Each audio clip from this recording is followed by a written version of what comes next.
Hey friend, welcome back to the YouTube channel for the Renaissance English History Podcast. I am Heather and I've been podcasting on Tudor England since 2009, making my show the original Tudor History Podcast. Today, we are going to talk about some of the famous people who were considered as potential kings or queens, but weren't. So normally in history, we're looking at the Tudor dynasty and we're looking at the people who became king or queen. But what about the ones who were potentially king or queen, almost ruled England, and never did? These lost heirs were people who, for one reason or another, came super, super close to wearing the crown, but never quite reached it. Had their lives just taken slightly different turns, they could have changed the course of English history. So in this quick video, we're going to talk about Henry FitzRoy, Henry VIII's illegitimate son. We're going to talk about Edward Courtney, a potential claimant to the throne with Plantagenet blood. And we will talk about how they might have changed the future of England and the Tudor dynasty as we know it. So let's talk to start with about Henry FitzRoy, the illegitimate son. Henry FitzRoy was born in June of 1519. He was the son of Henry VIII and his mistress, Bessie Elizabeth Blunt. His birth was significant because he was the king's only acknowledged illegitimate child, and his existence came at a time when Henry's marriage to Catherine of Aragon had yet to produce a male heir. Of course, it never actually did produce a male heir, but Henry had Mary, Princess Mary, with Catherine of Aragon a few years before, and now he had Henry FitzRoy. So as the years would pass and Catherine continued to struggle with miscarriages and lost children, Henry began to think the unthinkable. He actually considered legitimizing Henry FitzRoy to secure the Tudor succession. Henry was deeply, deeply attached to Henry FitzRoy. He took extraordinary steps to elevate his son's status. In 1525, he was only 6 years old. Henry VIII made Henry FitzRoy. FitzRoy itself actually means the son of a king. It's the surname that is given to the illegitimate but acknowledged children of kings. So he gave Henry FitzRoy the title of Duke of Richmond and Somerset. He was given vast lands and he was brought into the center of political power. He was even at this point sent to rule over the Council of the North. This was a major position that actually held a lot of responsibility. So it's clear that while Henry FitzRoy himself at 6 years old wasn't doing it, Henry was thinking of, kind of grooming him into this role for leadership and thinking that he would have a really active role in a future administration, either his own or his sister or potential brothers, but that he would be ready to step in case there never was a legitimate heir. The idea of Henry FitzRoy being the heir wasn't actually all that far-fetched. By the mid-1520s, Catherine of Aragon had failed in her main duty, her only duty as queen, to produce a surviving male child. Now, of course, I have opinions about that being the sole measure of success for a woman, for a queen, but it is the truth, unfortunately, that queens at that point, their only job was to have a male heir. And Catherine had failed at that.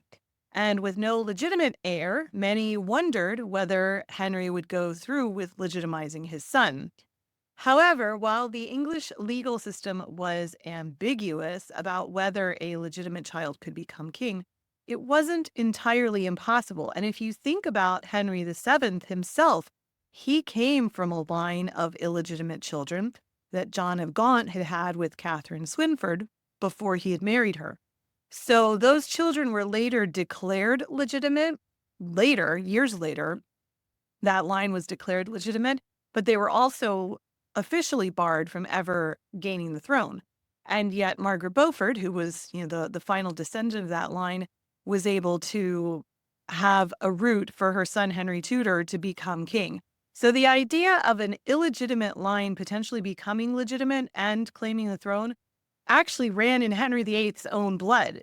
His own father came from that line. He himself came from that line.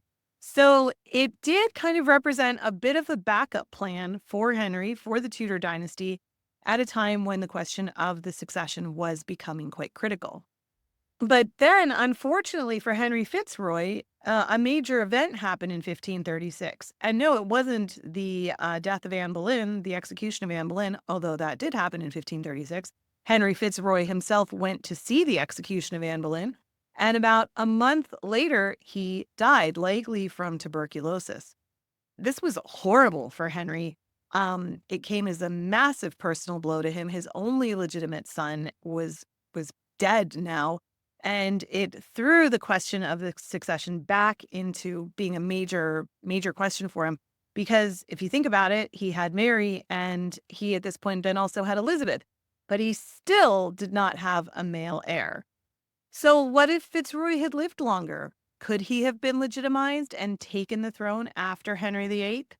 Fitzroy might have provided some stability in the midst of a succession crisis that later unfolded between Edward VI and then to Mary and, the Jane Grey. You can see a world in which Henry dies in 1547. At the point when Henry VIII died, his son Edward VI, was only 9 years old. What if there was a big brother there who was already a grown man who could step in and say, you know what, I've got this?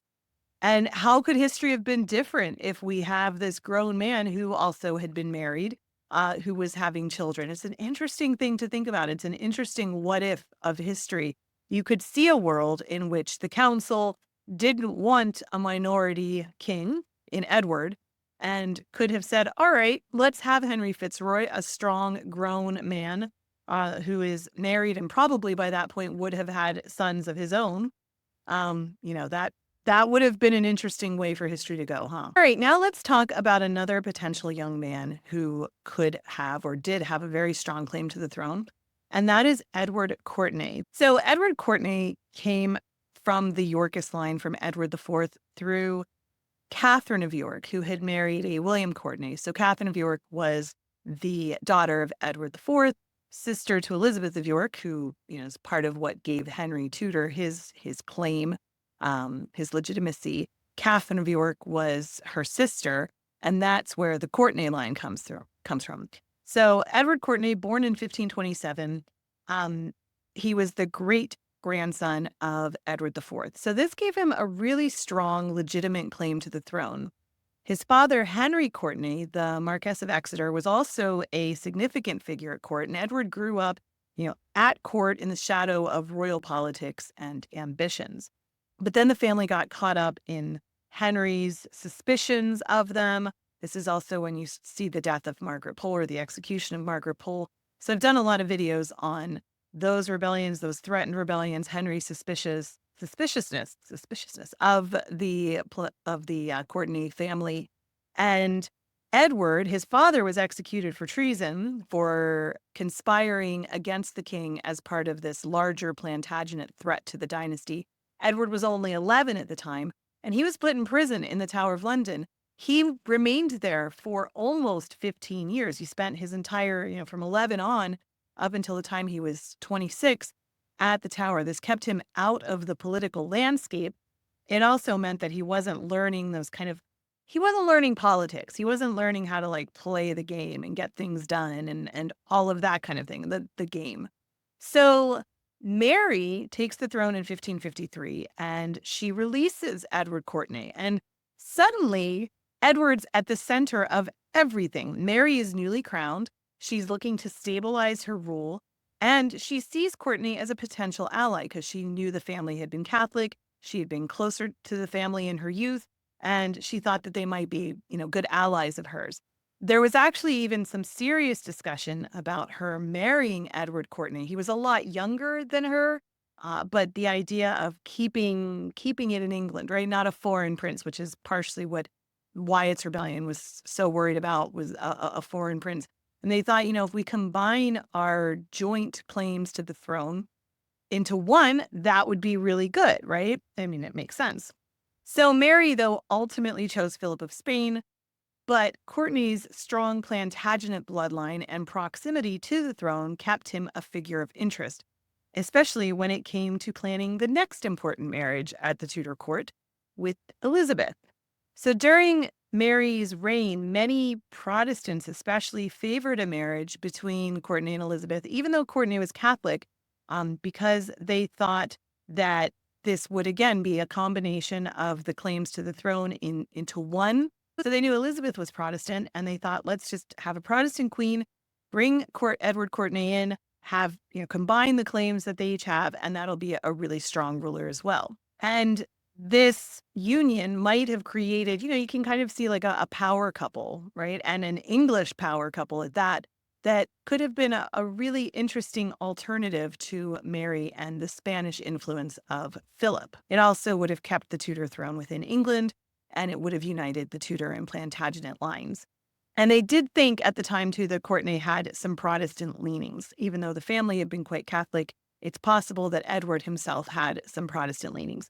So had they married, that might have also been an interesting what if, and that could have brought some stability to the religious conflicts that would happen later on as well. Despite his strong claims and discussions of marrying either Mary or Elizabeth, Edward Courtney never actually ascended to the throne. So one thing about him is, like I said, he never learned to play that kind of political game, and he never learned the power politics, and he made enemies quite easily. He lacked the personality and the political savvy needed to assert himself as a dominant figure at court. He fell out of favor. He left England for Italy, where he lived in relative obscurity until his death in 1556. But it's a cool what if. What if Edward had married Elizabeth? It's possible that England's religious turmoil might have been treated differently. The combination of his Plantagenet line and the Tudor bloodline could have united the kingdom under one Protestant banner earlier and maybe avoided some of the foreign influence that Philip of Spain brought. It's a really interesting thing to think about. And then there are a couple of other potential heirs, people who were just kind of lingering in the background as potential heirs, often overlooked, though, due to personal circumstances or politics. While Mary and Elizabeth both took the throne, they were both also, it should be noted, at one point excluded from the line of succession. So they were also considered potential heirs for a while as well, but they would later secure their place in history. But there were other figures like Reginald Pole who came close to the throne but never ruled. So perhaps one of the most significant what ifs of that group is Reginald Pole. He was born in 1500. He was the grandson of George, Duke of Clarence, the brother of Edward IV, the one who they say was executed by being drowned in a vat of wine because he had been rebelling against his brother. But that is besides the point. Reginald was a legitimate Plantagenet claimant to the English throne. He was educated in England and abroad. Interestingly, Henry VIII actually paid for his education. But Reginald, while he was abroad, he developed close ties with the Catholic Church. His royal blood and his devout Catholicism made him a contender for the throne during times of religious unrest, particularly when Henry VIII broke from Rome. He was a staunch opponent of the religious reforms. He published against it. He played a very active role in rallying Catholic forces against the king's separation from the church, and he became a figurehead for those who opposed the religious changes. There were even whispers that Pole, with his Plantagenet blood and papal support, could be placed on the throne if Henry's regime would crumble under the weight of internal dissent, say during the Pilgrimage of Grace or something like that. Some saw him as a possible Catholic alternative to Henry's Protestant heirs. But Pole was a cardinal. He was deeply involved with the papacy, and he became a marked man. He lived much of his life in exile. Although he became a close advisor to Mary during her reign, the crown never passed to him. And in fact, the whole mess got most of his family killed, including his mother, Margaret, when she was like 68 or something like that. Just a mess. Anyway, his position as a cardinal barred him from ever marrying or securing his own royal line. So that would have been tricky. His story is one of missed opportunities. What might have happened had he not been so outspoken, had he not become a cardinal, or if there had been a rebellion strong enough to topple Henry. Beyond Reginald Pole, there were some other Plantagenet descendants who had claims, albeit very distant, to the throne. People like Henry Hastings, the third Earl of Huntingdon, were discussed as potential heirs, the later heirs of Elizabeth's reign.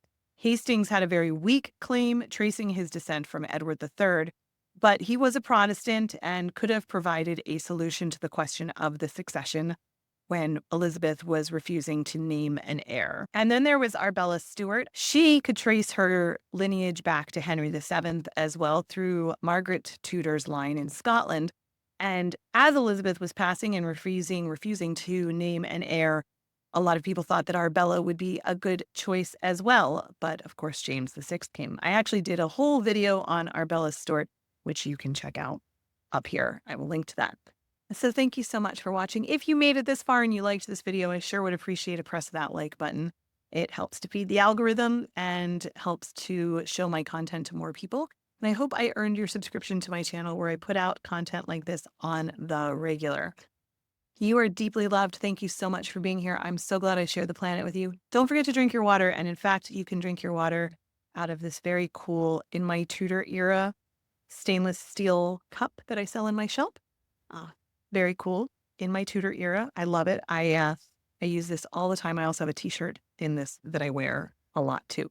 So you can fill that up with water and stay hydrated and tell the world that you are in your Tudor era at the same time. So check out my shop for that. All right. Thank you so much. And if you are in the mood to keep binging on Tudor content, why not watch the video on Arbella Stewart, which I will link to here. Or there's also a suggestion of the video of mine that YouTube thinks you will like as well. So why not click over to either one of those? All right. Thanks so much for watching. I will be back soon. Bye.